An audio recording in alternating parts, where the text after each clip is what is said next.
Muy buenos días, estimados amigos del grupo Radio Estéreo Mairán.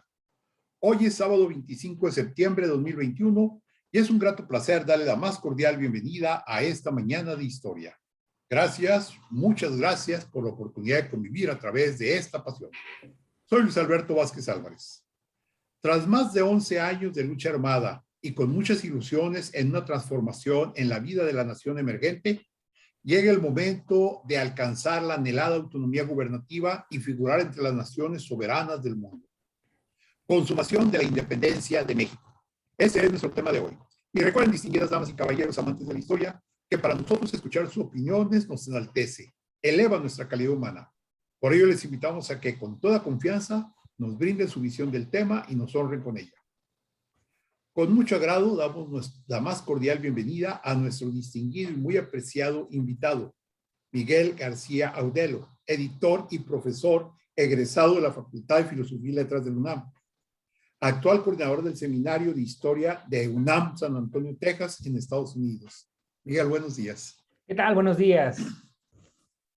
Y bueno, vamos a tener como fondo, estuvo difícil de escoger, pero dado que vamos a hablar mucho de un personaje en particular, como música de fondo escogí la Sinfonía número 3 de Beethoven, originalmente llamada Napoleón, y que más tarde él le llamó Heroica, porque pues se arrepintió de habérsela dedicado a Napoleón. Esa va a ser nuestra música de fondo. Y bueno, Miguel, pues hemos tenido oportunidad de escucharte, de platicar contigo sobre la primera etapa, particularmente la semana pasada, sobre la primera etapa de la independencia de México, el movimiento de independencia. Y bueno, pues vamos a hablar de la segunda etapa contra las autoridades virreinales, donde podíamos encontrar la captura y muerte de Morelos. Ahora bien, después de él siguieron con todas sus campañas brillantes que nos comentabas la semana pasada, que había sido admirado por grandes militares del mundo, como el propio Napoleón, como Wellington.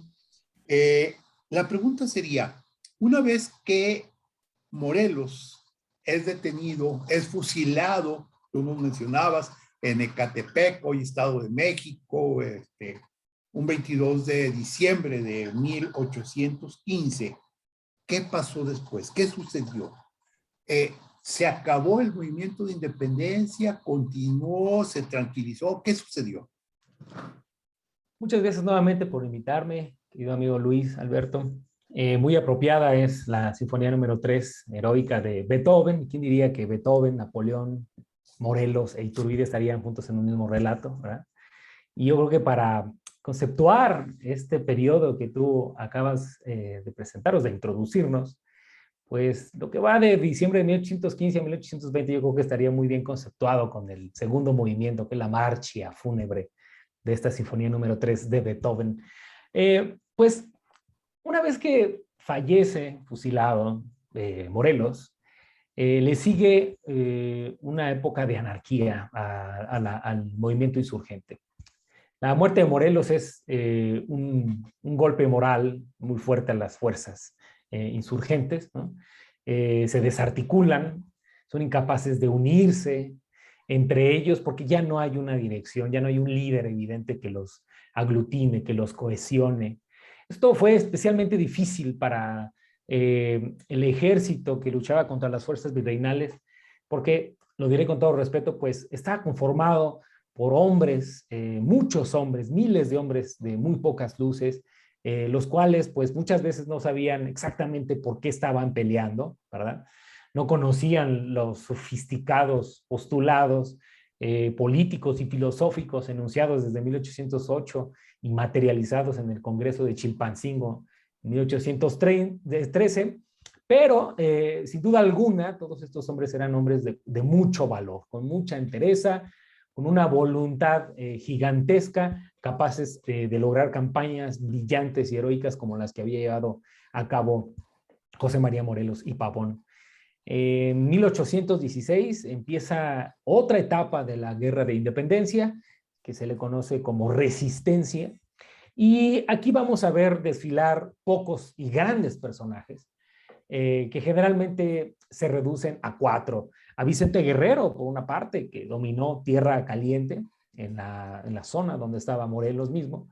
A Guadalupe Victoria, que se va a instalar en la zona que va de México a Veracruz. A Nicolás Bravo, que va a estar en el sur. A Pedro Moreno en Guanajuato y a José Torres, que estaba muy cerca de él, ¿no? Y que operó desde luego en el Bajío.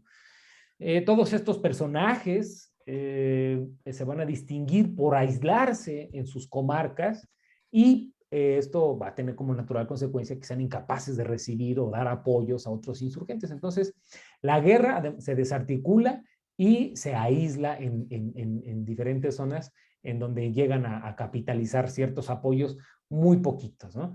Que les van a permitir sobrevivir durante los siguientes años de una manera pues soterrada, asalto de mata, siempre perseguidos por las autoridades.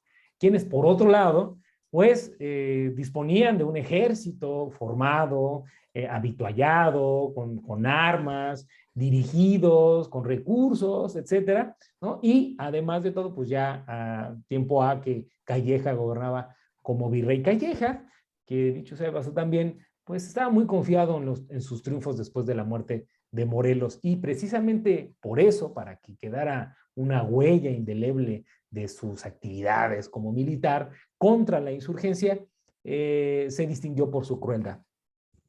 La etapa de la primera etapa de la resistencia, en donde pelean contra el virrey Calleja, se distingue por la sistemática operación de los ejércitos virreinales que tiene como objetivo destruir los fuertes en donde se habían refugiado los insurgentes, fusilar a toda clase de prisioneros sin hacer ninguna clase de distinción, a deportar a sus familias y desde luego, o podemos decir que, en resumen, podemos decir que se dedica a exterminar a todos los alzados.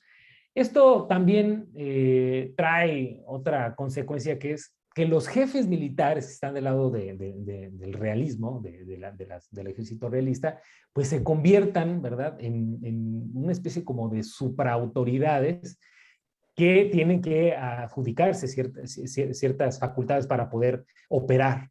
Entonces, vemos que coroneles, capitanes y generales se tornan en especuladores, empiezan a monopolizar el comercio, el trasiego de ciertos recursos, ¿verdad? Y también, como digo, se adjudican ciertas funciones judiciales para poder llevar a cabo todas sus operaciones militares, lo cual tiene como resultado una desarticulación de la administración virreinal en todo el centro del reino. Estas arbitrariedades pues llegan hasta oídos del gobierno virreinal en la Ciudad de México y algunos de los generales empiezan a ser perseguidos o empiezan a ser investigados y procesados por ciertos delitos como abuso de autoridad y malversación de fondos, pero todo hubiera quedado en el plano solamente burocrático, como fuera eso, pero no, o sea, estas arbitrariedades de la época de Calleja aumentaron el encuentro entre americanos y españoles.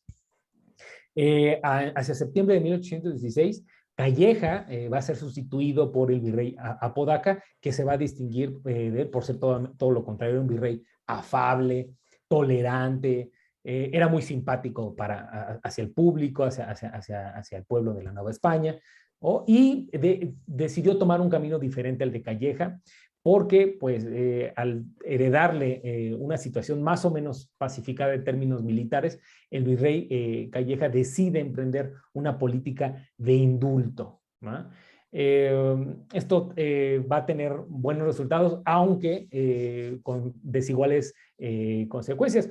Si bien por un lado el asunto militar estaba más o menos pacificado, el asunto de las ideas y especialmente el de la legitimidad del gobierno virreinal comenzó a ser nuevamente cuestionado a causa de los excesos perpetrados por los ejércitos de Calleja. Pero como digo, la política de indultos de Apodaca resultó muy bien. Muchos de los insurgentes que todavía estaban peleando, que todavía estaban en pie de lucha después de la muerte de Morelos, se acogieron a esta medida. Y entre finales del siglo de 1816 y la primera mitad de 1817, los indultos se expidieron por miles, lo cual tuvo como consecuencia la debilitación de la lucha insurgente y la caída uno por uno de los reductos rebeldes que todavía quedaban. Solamente se resistieron a esto Guerrero en Tierra Caliente y Guadalupe Victoria en Veracruz, así como Pedro Moreno en el Bajío. Pero aun cuando la lucha insurgente parecía declinar con esta política buena onda, digámoslo, de parte del virrey Calleja, hubo una pequeña expedición brillante, breve, trágica, terrible, sonora, escandalosa para las autoridades virreinales, que volvió a animar el fuego de la lucha por la independencia en la Nueva España. Y estamos hablando de la expedición de Francisco Javier Mina, que ha habido muchísimos exponentes de esto, entre ellos Martín Luis Guzmán, con su libro de Mina, héroe de España y México. Recomiendo mucho su lectura. Y nos trae la figura de un personaje interesantísimo. Francisco Javier Mina emprende su carrera militar desde muy joven en el antiguo bando liberal español en tiempos de la invasión napoleónica, es decir, a principios del siglo XIX. Él apoyó decididamente la lucha contra la invasión napoleónica y desde luego profesaba con los ideales liberales, hasta que Fernando VII hace que huya a otro lugar cuando restaura el absolutismo en España. Huye a Francia, huye a Inglaterra y se instala en Londres, en donde, pues, por aquel entonces pasaba por ser la cuna del liberalismo europeo, y conoce ahí a Fray Servando Teresa de Mier. Fray Servando Teresa de Mier fue una influencia decisiva para él, porque él le insinuó que para combatir la tiranía de Fernando, había que independizar a la Nueva España para que dejaran de llegarle recursos con los cuales se sostenía él en el trono. Así que un 15 de mayo de 1817 va a partir desde Liverpool con dirección hacia Estados Unidos, va a llegar a Baltimore y a Galveston, y de ahí va a partir hacia el sur, pasando por el río Bravo hasta el río Santander, donde va a desembarcar. Su expedición es muy variopinta. Ha habido algunos estudios que hablan sobre ella, pero pocos se ponen a analizar cómo estaba compuesta su expedición. Entre ella había estadounidenses, franceses, italianos, españoles, novohispanos, desde luego, y hasta un suizo de apellido Maillefer, que llegó a la Nueva España, ¿no? Y cuando desembarca ya en la boca del río Santander, se le unen 200 voluntarios más que eran absolutamente naturales de la Nueva España. Y bueno, a partir de entonces, desde mayo de 1817 y hasta que lo capturan meses después, pues va a desarrollar una campaña brillante que va a infundir nuevas esperanzas a los insurgentes. Su campaña, pues, es interesante desde el punto de vista, pues, heroico, militarmente hablando, ¿no? Casi siempre llevó las de perder, pero para demostrar esto, pues hace falta una breve narración de ello. O sea, cuando desembarca en Río de Santander, se interna hasta Soto la Marina, lo toma, deja ahí a un jefe cuidando el fuerte de Soto la Marina. Sin embargo, el intendente de las provincias internas de Oriente lo ataca y logra capturar nuevamente Soto la Marina. Les ofrecen el indulto. Los insurgentes que habían llegado con él lo aceptan, pero Arredondo los engaña, los fusilan a todos, con excepción de Fray Servando, que lo mandan a San Juan de Ulúa. El tránsito de esto está en sus memorias, en el tomo número 2. Recomiendo mucho la lectura de las memorias de Fray Servando. Ahí dice todo este chisme. Pero pues mientras Fray Servando va caminando hacia San Juan de Ulúa, porque se lo llevaron caminando, Mina avanzó hacia el interior de la Nueva España, se interna hacia San Luis Potosí, hacia Zacatecas, logra tener algunas victorias breves en el Fuerte del Sombrero, ¿no? Y hacia junio de 1817 parece que va a tener éxito, pero no. Las fuerzas virreinales vuelven a atacarlo, lo persiguen, lo cercan, ¿no? Vuelve a tener algunos episodios de victorias, ¿verdad? Pero son muy esporádicas hasta que lo derrotan en octubre de 1817 cerca de la hacienda que se llama La Caja, ahí en Guanajuato. Huye, trata de atacar la capital de la intendencia, no puede, porque no conoce el territorio, no conoce la ciudad, no conoce nada, y hace que huya hacia el rancho del Venadito, donde lo capturan y lo fusilan en noviembre de 1817, y hasta ahí, ¿no? Con la muerte de Mina en 1817, pues sí, se infunden nuevas energías a la resistencia, en el Bajío especialmente, pero no va a durar mucho. El Bajío cae hacia diciembre de 1817, Los restos del Congreso de Chilpancingo andan de aquí para allá, de Chilpancingo se van a Tehuacán, a Taretán, a Jaujilla, a Zacapú, hasta que los atacan y agarran a unos cuantos en diciembre de este mismo año, se trasladan a Huetamo y después a las orillas del Balsas, bajo la protección de Guerrero, en donde ya pues solamente está como de una forma muy representativa. A partir de enero de 1818, muchos de los fuertes que estaban en manos de los insurgentes caen, por ejemplo, el fuerte de los Remedios, el de Palmillas en Veracruz o el Cerro de Copro en Michoacán, caen, ¿no? Bravo, López Rayón, que todavía estaba ahí, Verduzco, que había estado en Chilpancingo, son capturados y encarcelados, y pues Apodaca sigue apoyando su política de más indultos, lo cual tiene una incidencia directa en hacer que la lucha decaiga, ¿no? Todo el año de 1818 es una época de relativa paz, y de hecho da tiempo hasta que el virrey comisione a Gabriel Armijo para que se decida acabar de una vez por todas con Guerrero en Zacatula, pero la verdad es que Armijo no tiene mucha suerte, a pesar de que se traslada desde Ciudad de México hacia Tierra Caliente y Costa Grande, no logra nunca derrotar a Guerrero, y de hecho le asestan una terrible derrota en La Goleta, cerca del centro de México, y pues para 1820 honestamente ya estaba muy desgastado Armijo. Sus tácticas de guerra fueron inútiles, los insurgentes eran muy escurridizos, derrotas dolorosas a cada rato, pues, porque eran como fantasmas, estaban en un lado, después estaban en otro, y hacen que Armijo renuncie en 1820 para dar lugar a otra etapa dentro de la lucha de la independencia. Excelente, magnífico, muchas gracias, Miguel. Mira, vamos a hacer una breve pausa y regresamos para reanalizar o comentar algunos de los aspectos que nos acabas de narrar. Vamos a una pausa. Regresamos a Diálogos con la Historia. Estamos con el tema de la consumación de la independencia de México. Con nosotros, Miguel García Audelo, editor y profesor egresado de la Facultad de Filosofía y Letras. Él es el actual coordinador del Seminario de Historia UNAM San Antonio, Texas, en Estados Unidos. Y bueno, Miguel, nos estabas comentando algo muy trascendente de Francisco Javier Mina.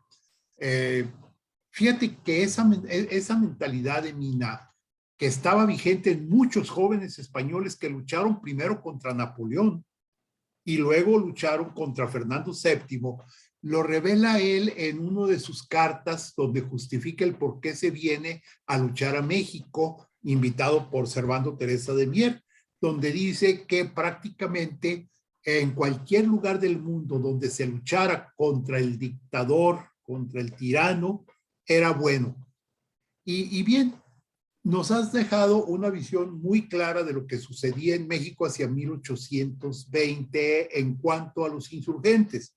Pero a mí me gustaría preguntarte, por ejemplo, este año es un año muy especial a nivel nacional, es decir, a nivel de México, inclusive también a nivel de España, donde van a venir acontecimientos trascendentes que van a ser elementos fundamentales para la lucha de la consumación de la independencia. ¿Por qué nos platicas un poco de ellos? Así es, mira, después de la muerte de Mina en 1807 hay 2 años de paz, de relativa paz, y Guerrero y se ocultan en Tierra Caliente y Victoria hace lo mismo. Y la verdad, estas ideas de liberalismo, tanto en España como en la Nueva España, estaban todavía muy frescas, todavía muy bollantes. En España tenían un cariz diferente porque estaban muy decepcionados de Fernando VII. Cuando él lo restauran en el 1814, 15, regresa y como lo reciben con muchas fiestas y todo, piensa que el pueblo español prefiere la monarquía absoluta y por eso suprime todas las libertades que habían sido enunciadas en la Constitución de Cádiz de 1812. Lo mismo sucede en la Nueva España y de verdad estaban pues, molestos, decepcionados, porque además empezaron a enterar de todas las cosas que había hecho Fernando VII para favorecer a Napoleón, y de verdad lo veía, tenía una muy mala imagen tenía Fernando VII, y eso, como digo, pues avivó los enconos entre americanos y españoles. Pero a final de 1820, pues la situación empezó empezó a tomar una dirección totalmente distinta.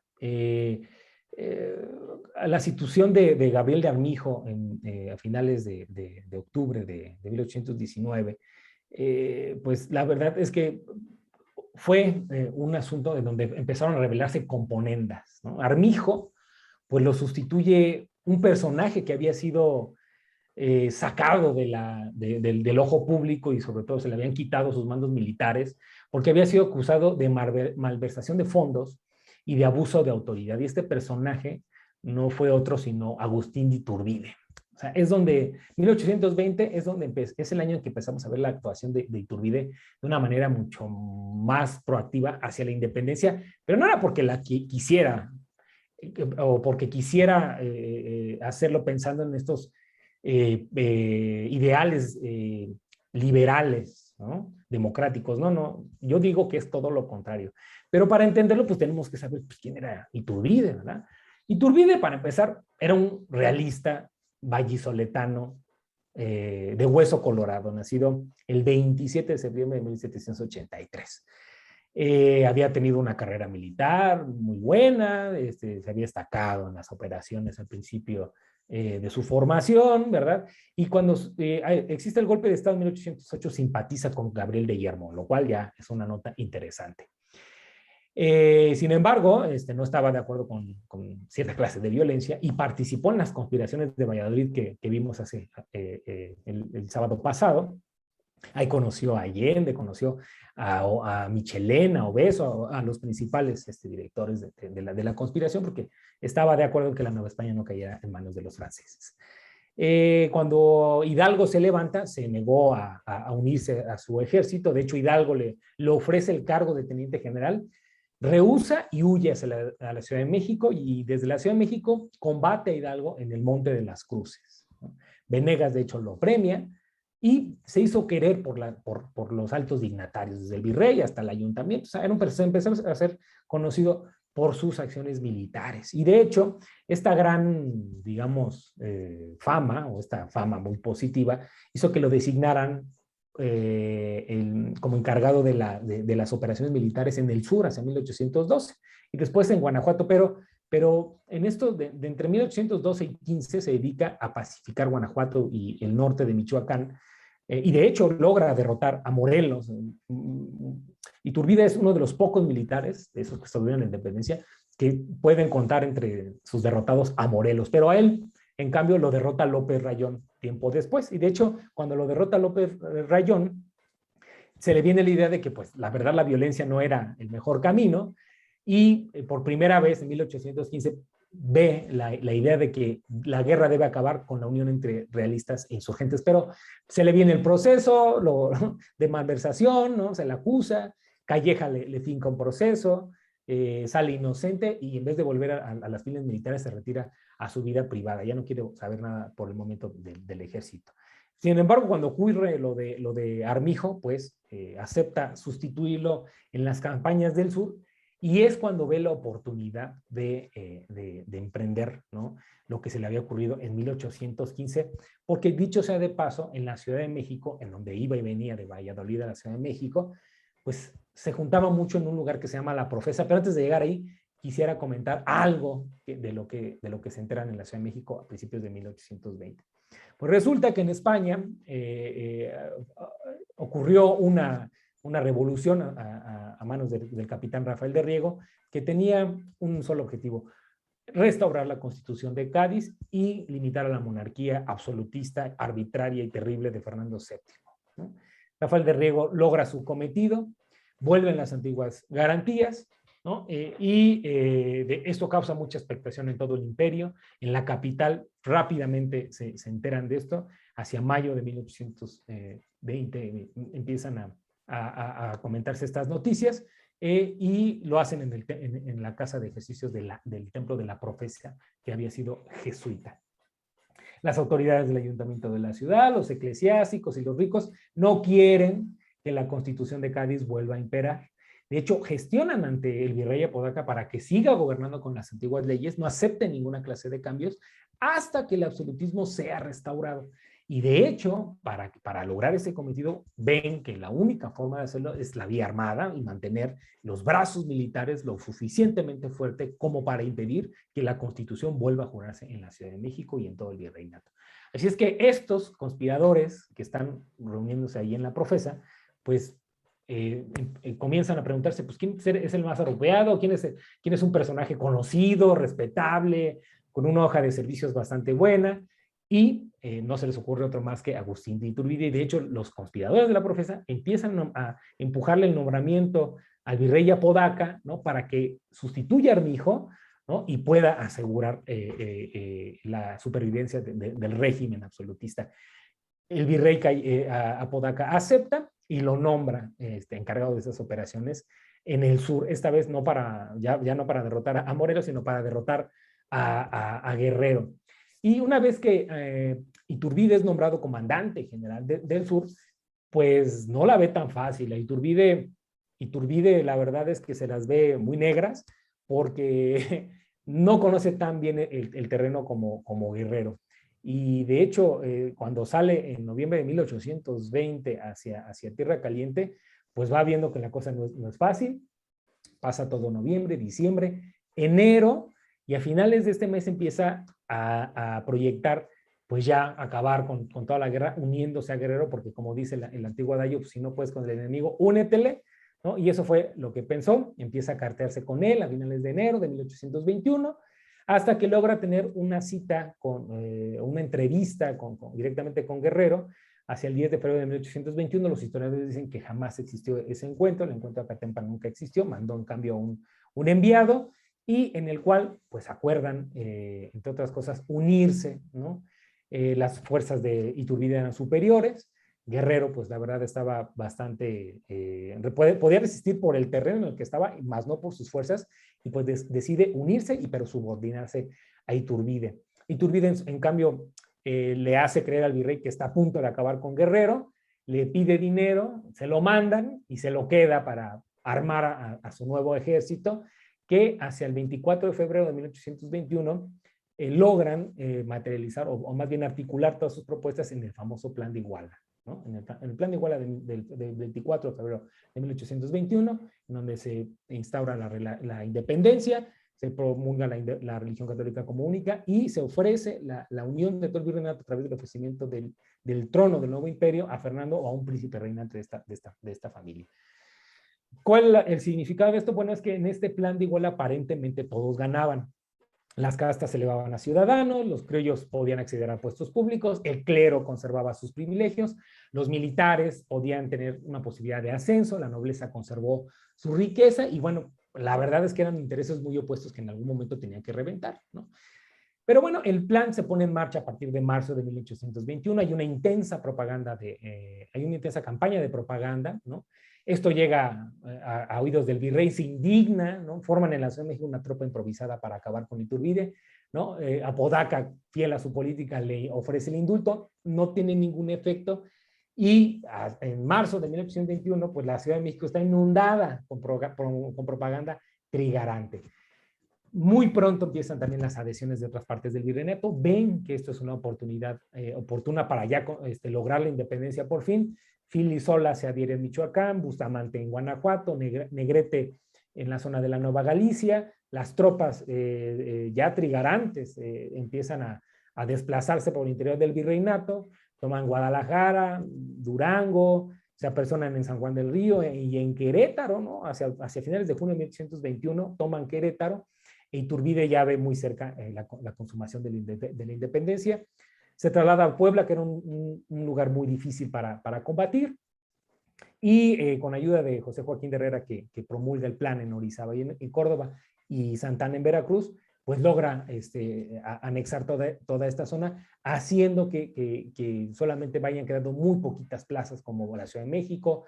Puebla no había caído, Oaxaca y el puerto de Veracruz se mantenían como realistas, y a finales de junio y principios de julio deponen al virrey y ponen a un señor que se llama Francisco Novela para que gobernara, casi añorando con el estilo de Calleja, y detuviera estos planes de la independencia.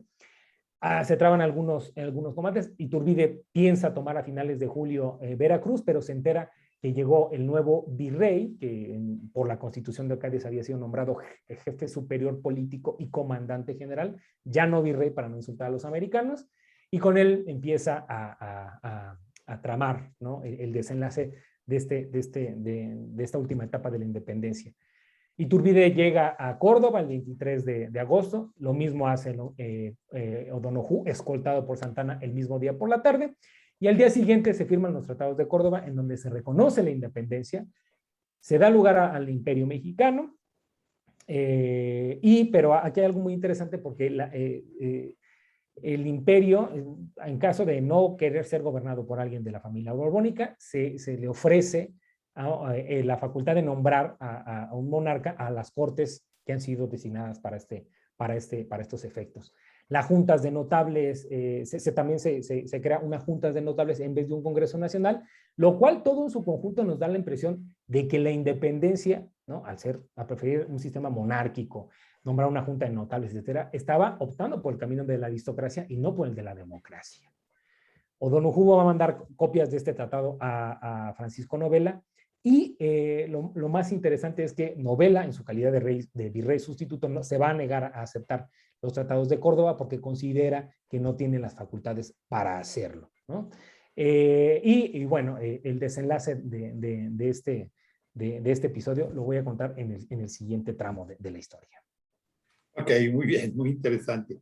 Fíjate que algunos aspectos que destacaste y que son muy valiosos es el hecho de que en España el pueblo ya había aprendido lo que eran las libertades liberales que generaba la Constitución de Cádiz. Y cuando Fernando VII trata de imponerle al pueblo otra vez el absolutismo, es decir, en un programa que podríamos llamar va por la monarquía absoluta, el pueblo se rebela, el pueblo ya no está de acuerdo, ¿sí?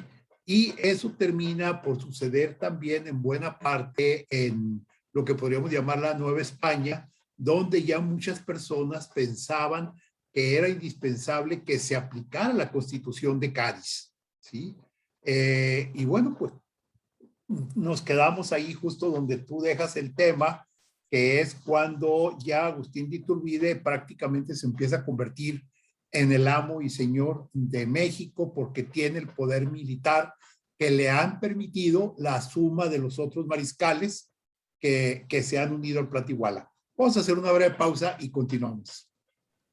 Regresamos a Diálogos con la Historia. Estamos platicando acerca de la consumación de la independencia de México, que este próximo lunes, pasado mañana, se cumplirán precisamente 200 años de ella. Con nosotros está Miguel García Audelo. Él es historiador, egresado de la UNAM. Actualmente es el coordinador del Seminario de Historia en UNAM San Antonio, Texas, en Estados Unidos. Y bueno, Miguel, nos diste un panorama muy preciso, muy claro de lo que sucedía en México hacia ese año especial de 1821, o al principio de 1821, porque nos planteas que es a principios de ese año que empieza ya lo grande, pero ya llegamos a, ¿qué sería? Agosto, cuando se firman los tratados de Córdoba, y ahora llegamos a septiembre, que es cuando ya va a venir aquel famoso desfile que tiene 1000 leyendas. Y mejor, síguenos platicando, por favor. ¿Cómo no? Bueno, pues cuando O'Donoghue entera a Francisco Novela que pues técnicamente la lucha ya acabó, ¿no? Que entregue la plaza, pues Novela se niega a hacerlo. Y de hecho cita a O'Donoghue en la Ciudad de México pues para discutir los términos, ¿no? De dónde venía eso y con qué facultades estaba él reconociendo la independencia, ¿no? Y O'Donoghue se traslada desde Córdoba hasta la Ciudad de México, pero no entra. Se queda en un lugar que se llama La Patera, muy cerca de la villa de Guadalupe. Y ahí llega el 13 de septiembre, se entrevista con Francisco Novela, ¿no? Y Novela se da cuenta de que pues, ya no tiene muchas opciones. Y O'Donoghue le ordena evacuar la Ciudad de México con todas las tropas con dirección hacia Veracruz, lo cual hacen entre el 21 y el 22 de septiembre, dejándole la plaza libre, ¿no? O'Donoghue entra ahí 3 días después, el 25 de septiembre, lo reciben como se recibía siempre a los virreyes, con todo el ceremonial, con todo el besamanos, con todo, y solamente va a guardar 2 días hasta que por el poniente de la Ciudad de México empiecen a ingresar las tropas encabezadas por Agustín de Iturbide y el ejército trigarante, los cuales desfilan por los alrededores de la capital en la mañana del 27 de septiembre de 1821. Como tú bien decías, hay muchos mitos sobre esto. Unos dicen que entró ahí, que pudo haber entrado días antes, pero que no lo hizo, porque quiso entrar el mero día de su cumpleaños, ¿verdad? La verdad es que nunca lo vamos a saber, pero es un mito muy pintoresco. Si lo hizo o no, pues ya, lo hizo el 27 de septiembre, y es el 27 de septiembre cuando debería ser celebrada la consumación de la independencia. Es decir, ahorita no tendríamos 211 años de independencia, sino 201 años, me supongo, ¿no? O 200 años cerrados, perdón. 200 años cerrados de independencia. Y es aquí en donde, pues, empiezan las especulaciones, las interpretaciones, más allá del desfile que hubo en la Ciudad de México, aquel 27 de septiembre de 1821, más allá de cómo presenciaron el virrey O'Donoghue e Iturbide, ¿verdad? Cómo pasaban las fuerzas militares por la antigua plaza de armas. Pero lo que ha ocurrido en 200 años es, pues, al día de hoy, preguntarse sobre nuevas cuestiones. Por ejemplo, si la independencia era inevitable. Este tema ha figurado dentro de las más calurosas discusiones de los historiadores en los últimos tiempos, y para mí que la independencia era inevitable. Había muchos acontecimientos alrededor del mundo que así lo anunciaban. Ya en la época de las monarquías absolutistas había pasado, ya el ambiente no permitía muchas formas que eran muy propias de lo que conocemos como el antiguo régimen, y que empezaron a ser socavadas a partir de 1789 con la Revolución Francesa, ¿no? Pero también ha habido otros debates un poco menos interesantes o importantes, como son, por ejemplo, los debates acerca de la identidad y el aspecto de los héroes, ¿no? Se debate mucho de si el retrato de Hidalgo no es el retrato de Hidalgo, de si Iturbide es o no el padre de la patria, o ese tipo de cosas que realmente son muy baladís, y en realidad deberíamos preguntarnos, para responder estas preguntas sobre Iturbide, que es a quien me quiero referir, pues preguntarnos hasta qué punto, de verdad, existe un lazo de continuidad entre la lucha de Hidalgo, entre la lucha de Morelos, entre la lucha de Guerrero y la que llevó a cabo Iturbide. Es decir, hay una progresión continuista que nos lleva desde las tropas de Hidalgo hasta el movimiento trigarante, ¿verdad? Y también en este sentido, pues cabe preguntarse, ¿realmente hay que hablar de una consumación de la independencia, pero consumación entre comillas, a la luz de todo lo que ocurrió en el siglo XIX? O sea, si la consumación significa no estar sujeto a ninguna monarquía, a ser una nación libre, soberana, dispuesta a probar, como tú decías, lo que era la libertad, pues realmente no tendríamos muchos elementos para decir que sí hubo una consumación, ¿no? Y al respecto, pues también podemos cuestionarnos acerca de la excepcionalidad del acontecimiento. O sea, ¿qué es lo que diferencia la independencia de la Nueva España, o la independencia del Imperio Mexicano, o la independencia de México, de las otras revoluciones que hubo en las repúblicas que se formaron después de la desintegración del Imperio Español? Y miren, la de México es muy similar a la que ocurrió en América Latina. Pero, por ejemplo, si yo les dijera que Perú no quería independizarse y que técnicamente lo independizaron a fuerzas, pues si revisamos la historia del Perú, vamos a llegar a esa conclusión. Y cuando vemos cómo fue el desenlace de la consumación de la independencia de la Nueva España o de México, pues vemos que también fue así. O sea, realmente la independencia fue un acuerdo entre cúpulas para evitar que la Constitución de 1812 llegara a jurarse en la Nueva España. ¿Por qué? Porque esas clases querían conservar sus privilegios, sus fueros, sus privilegios, para seguir estando en la cima de la sociedad, ¿no? También, hablando de eso, o sea, de cuando estábamos hablando del aspecto aristocrático y democrático que representan Iturbide y Guerrero por sus lados, o sea, ¿podemos hablar de una sola independencia o deberíamos hablar de más independencias? Porque además este proceso de la independencia tuvo muchas facetas, no se vivió de la misma forma en el centro de la Nueva España, tampoco en el norte, tampoco en la Nueva Galicia, tampoco en Yucatán, tampoco, o sea, fueron movimientos muy diferentes, que solamente podemos ver cuando los diseccionamos y que los interpretamos en conjunto en este gran movimiento de la independencia. Y hablando de estas secciones, pues cada una de estas zonas o de estas regiones tiene sus posibilidades dentro de la interpretación, así como sus personajes que lo representan. Por ejemplo, si yo hablo de Guanajuato, pues obviamente va a salir Hidalgo, ¿verdad? Si hablo del estado de Guerrero, pues obviamente va a salir Vicente Guerrero. Si hablo de Veracruz o de Durango, pues obviamente va a salir Guadalupe Victoria. O sea, Durango, o sea, fue el estado que dio el primer presidente de México. Fíjense nada más. Si hablo de Michoacán, pues no sé si los michoacanos puedan sentirse muy orgullosos de Iturbide. Iturbide, en mi opinión, es una de esas grandes figuras que ha sufrido el desprecio de la historia posterior. O sea, fue un individuo que no se le ha reconocido lo suficiente, a pesar de lo que haya hecho, ¿no? Su papel dentro de la consumación de la independencia.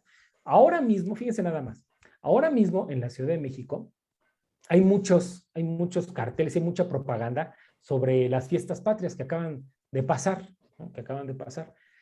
Pero cuando uno se acerca a ver estos carteles, se lleva unas sorpresas muy interesantes. Miren, me acerqué hace muy poquito a una estación de autobús y vi un cartel con Guerrero a la izquierda y con Iturbide a la derecha, y en el centro estaba lo que conocemos como el Acta de la Independencia. Pero en vez de decir Acta de la Independencia del Imperio Mexicano, dice ahí Acta de la Independencia de la República Mexicana.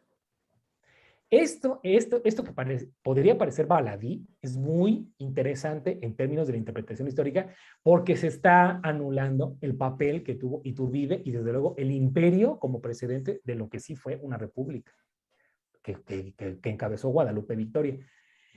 Y este es un ejemplo de cómo se tuerce la historia. O sea, estamos ante un ejemplo prístino de cómo se manipula la historia con fines no sé cuáles sean.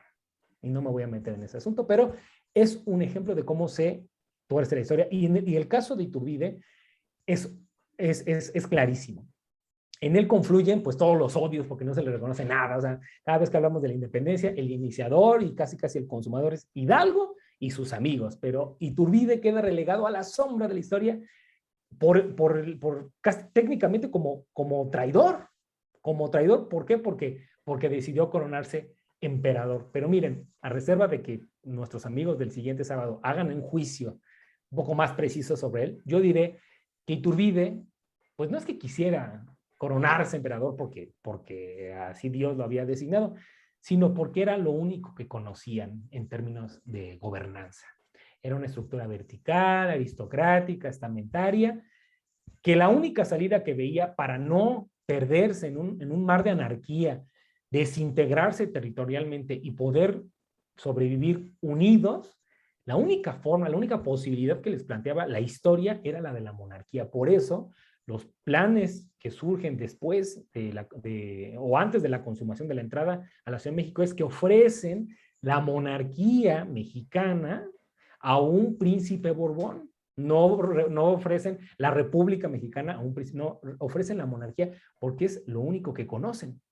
Entonces, Iturbide, como consumador de la independencia, era el individuo más apropiado y de hecho más natural para ocupar ese puesto, ¿no?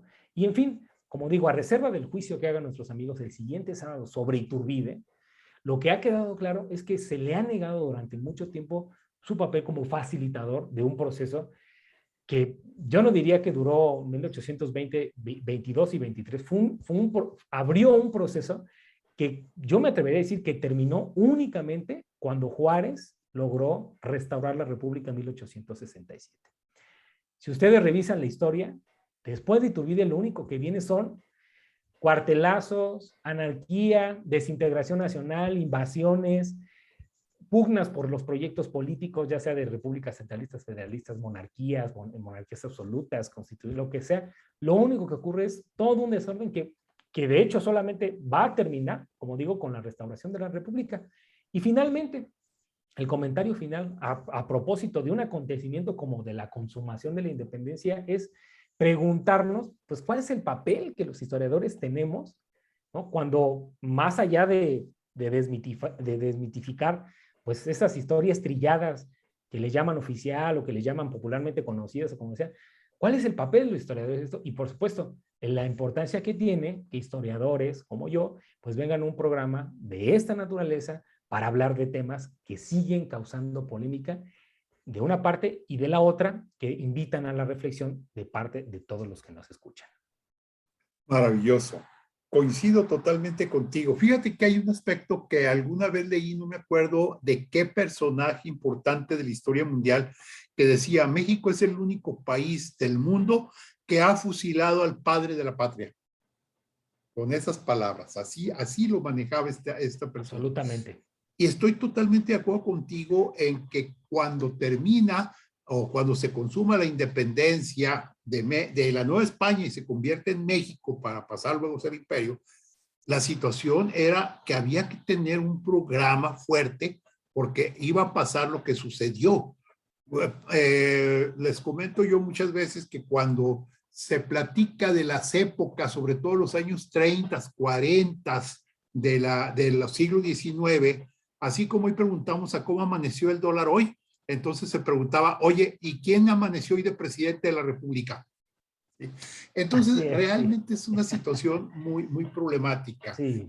Yo estoy totalmente de acuerdo, he estudiado un poquito sobre Iturbide y coincido en que realmente la figura de Iturbide debería estar en grande. Hace poco veía que siguen sus restos, siguen en la Catedral de México. Ahí siguen, sí. ¿Sí?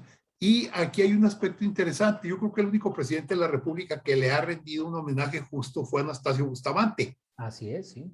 Que pidió que pidió que su corazón cuando él muriera, le quitaran el corazón, lo pusieran a un lado de con Iturbide. Pero Iturbide debería estar en el monumento de la independencia, en el ángel de la independencia, ahí deberían estar sus restos. Sí, así es. Mire, y lo que tú dices equivale a condenar a Hidalgo porque llevó a cabo la matanza de españoles en la Lóndiga de Granaditas en Guanajuato, o condenar a Guerrero porque le dio un golpe de estado a Manuel Gómez de Cedras. Es decir, es condenarlos por un solo acontecimiento de toda su trayectoria. Y yo coincido contigo de que no es, y es que no es que sea Iturbide, sino es que hay que ver de manera un poco más crítica la historia de México para entendernos a nosotros mismos. Es eso nada más, ¿no? Y la pregunta que hacías para mí es trascendente. ¿Cuál es la función del historiador? Hacer una crítica a todo lo que pueda estar escrito y que tenga una serie de fallas como las que estamos viendo e invitar a la reflexión sobre los hechos reales que acontecieron. Porque pues se nos ha dicho por mucho que Iturbide, como dijiste, fue un traidor. Y la verdad de las cosas es que para muchos no fue un traidor. Es el verdadero padre de la patria. La otra cosa que me llamó mucho la atención y me queda muy claro que mencionaste es cuál es la línea de continuidad entre el 16 de septiembre de 1810 en Dolores y el 27 de septiembre de 1821 en la Ciudad de México cuando el ejército trigarante entra. Yo creo que es una línea que si existe es una línea quebrada con muchas irregularidades.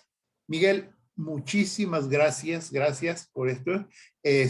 Como tú ya lo anunciaste, el próximo sábado están invitados nuestros amigos, los abogados de historia que ya conocen nuestro auditorio, Ignacio Salcido y Carlos H. Huerta, para hacer un juicio a Agustín de Iturbide. Pero déjame comentarte que muchos de nuestros amigos del auditorio me han dicho que les recomendemos libros de historia. Ya recomendaste 3 ahorita, muy interesantes.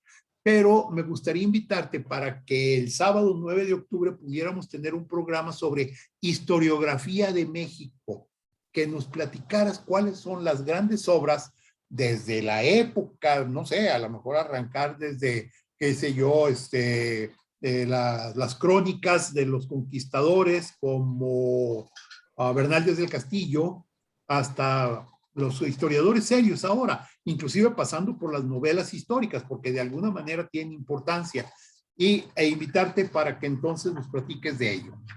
Cómo no, cuenten conmigo para el próximo 9 de octubre. Muchas gracias a Miguel García Audelo por toda esta serie preciosa. Gracias a mi compañera Claudia Martínez Martel, la coordinación general, a Roberto Ríos en la dirección de grabación y a todos ustedes, muy amables, muchas gracias. Muy feliz fin de semana.